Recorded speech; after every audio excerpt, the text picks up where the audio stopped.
What? What the effing? Oh my God! I'm already about to go nuclear on this post. Welcome to Counterculture. I am Dr. Fixit, and I'm here, as always, with Faust. Hey, Dr. Fixit. So I am in the ninth plane of hell, combing through the most cancerous Facebook pages, news and articles, and I just found a horrible Facebook page called Women's Rights News. Now, you would think women's rights news would be a very noble and good thing. No, it's feminist left-wing cancer. And boy, do we have a doozy for you today. All right, well, let's just dive into it. Oh, God. You know, it's only fair. I've been diving into this for the past 3 or 4 days. It's only fair I share this with you, Dr. Fixit. Well, you know, I'm ready. I'm here. I'm waiting for it. Take your ibuprofen, get your shots, and let's do this. Yep. I know this won't be a hot take for people with sense. Little red flag there for those of like mind. The division of financial responsibility in a relationship should be equitable, not equal. If you make 3 times what your partner does, you should pay more because you can do a 2-1 split and cover 70% of the bills. Oh my God, must be amazing to be a strong, independent woman that needs no man. And of course, with this white knight of a male dude mansplaining, and guess what? Guess what? They all agree.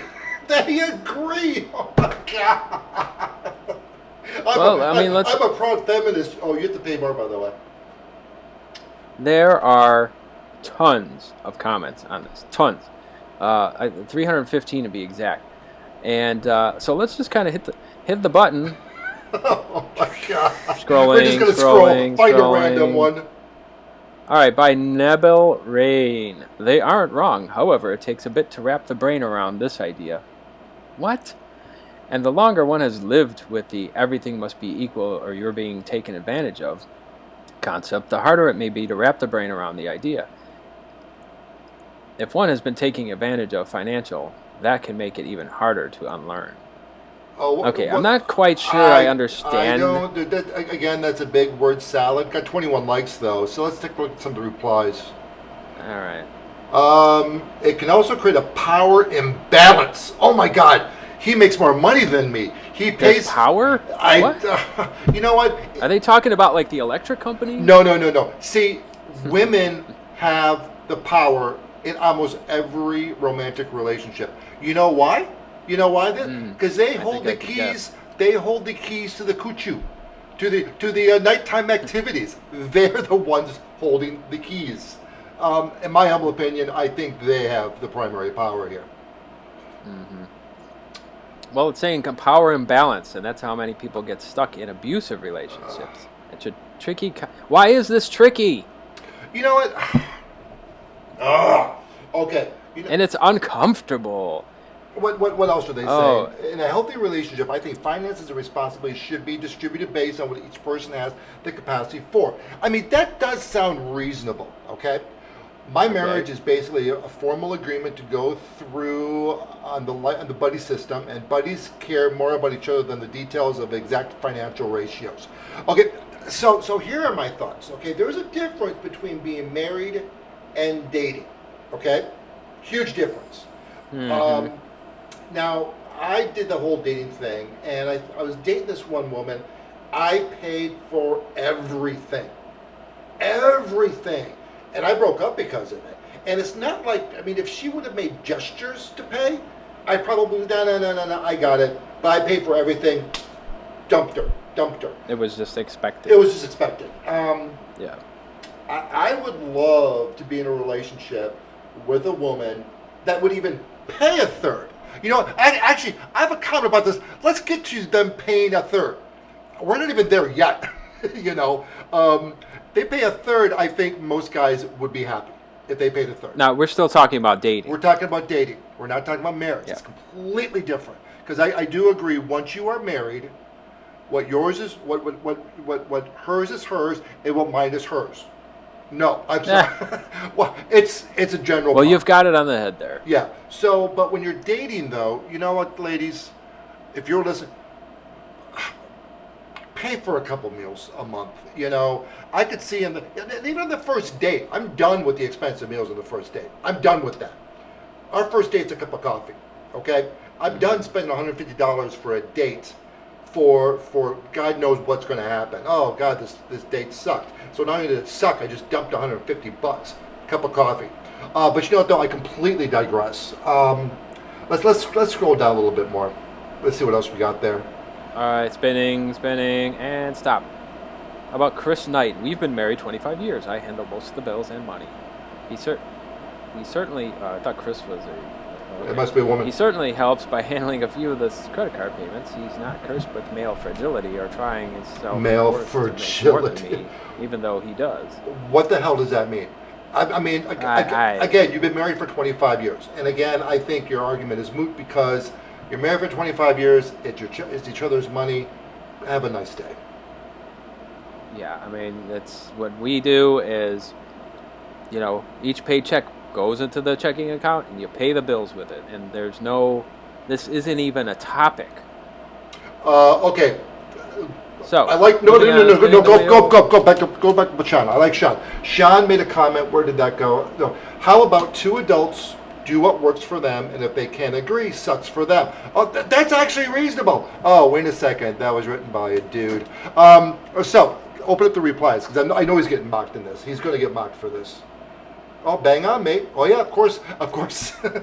Bingo. Love the meme. Yep. Okay, let's find another one. Should we spin the wheel? Spin the wheel. Spinning the wheel. And let's see what Brooke has to say. This might work for relationships, but not for marriages, which is kind of what you said, or any relationships with kids, because someone ends up doing the majority of unpaid domestic work, and that has value. Sometimes one person will be paying 100% of the bills while the other is working full-time but earning no income. And that's called a division of labor, okay? Yes.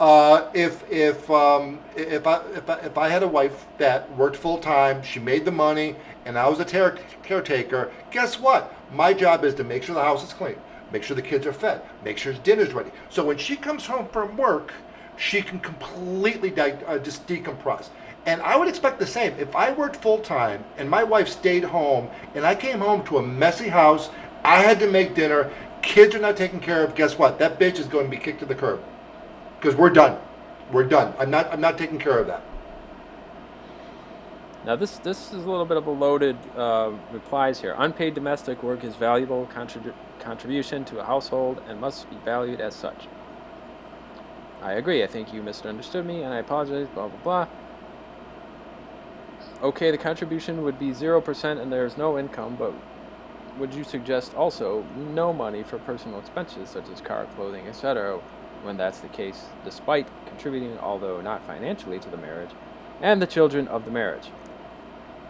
For me in the marriage, everything is a fully joint when I work and also in the periods of time when I don't work. I couldn't contribute to our income all year because of other commitments, but I won't be restricted in my personal expenses because of it.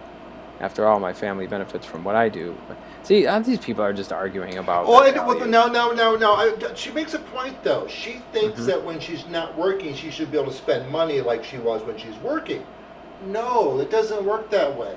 If a household's income gets cut in half because one of them loses their job, guess what? You're making sacrifices.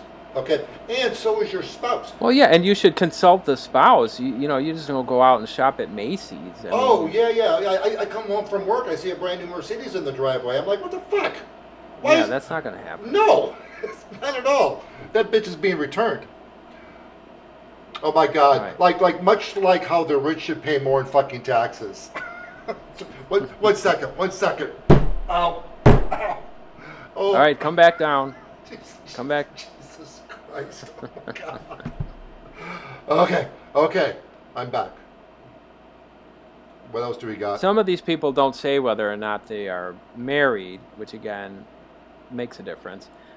This person, yes, completely. One approach I've taken is where we both contribute the same percent to the joint account in order to cover bills, like a tax. So let's say the joint needs 60% of your combined income to run the house, then 60% would mean more for the higher earner.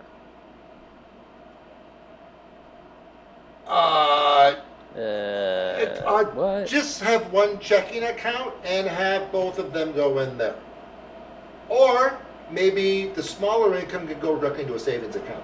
But the point, Like, this seems like if they were dating. again, and they're roommates or what. You know what, Dr. Fix-It? I think we're done. I'm done with this.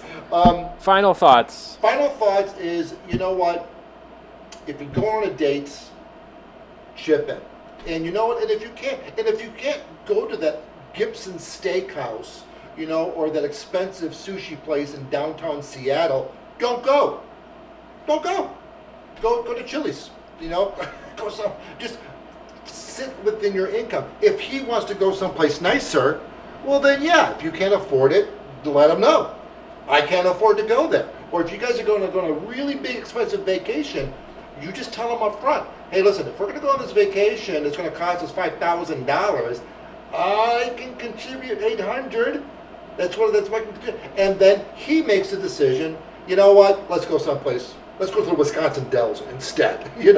So again, it's all about communication. These expectations, I just think, are stupid.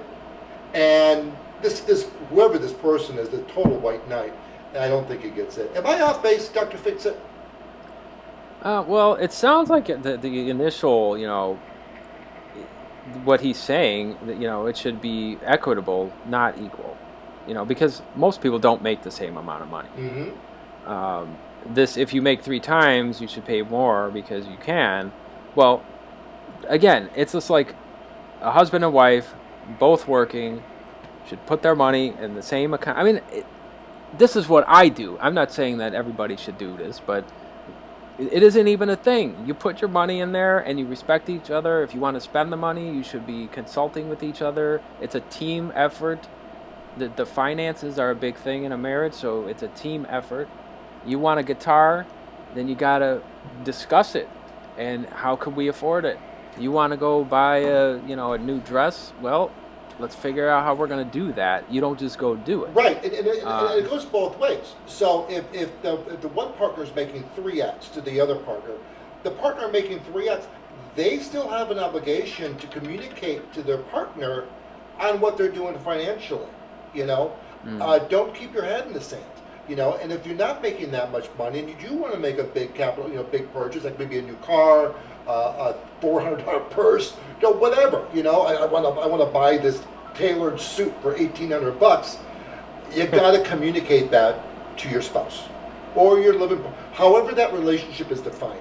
Communication is the key. Exactly. I think if you go in the minutia of, okay, let's get the tab out. Okay, it's $100. You pay 70. I pay 30. No, pay what you can. And if your partner loves you and you guys communicate about it, it should not be a big deal. This guy's he's doing the same thing, just with more steps, I think. Nice. Well, so hey. Well, Faust, you can go back to hell. Yeah, I'm going to go back to the tower. Hey, guys, let's get to what do you think, ladies, gentlemen, about this topic? Do you think it should be equity, or do you think it should be equal, or a combination of both, or just old-fashioned communication? And why? So smash that like button, and for future content of counterculture, subscribe. Later. Later, bitches. What the effing? Oh my God! I'm already about to go nuclear on this post.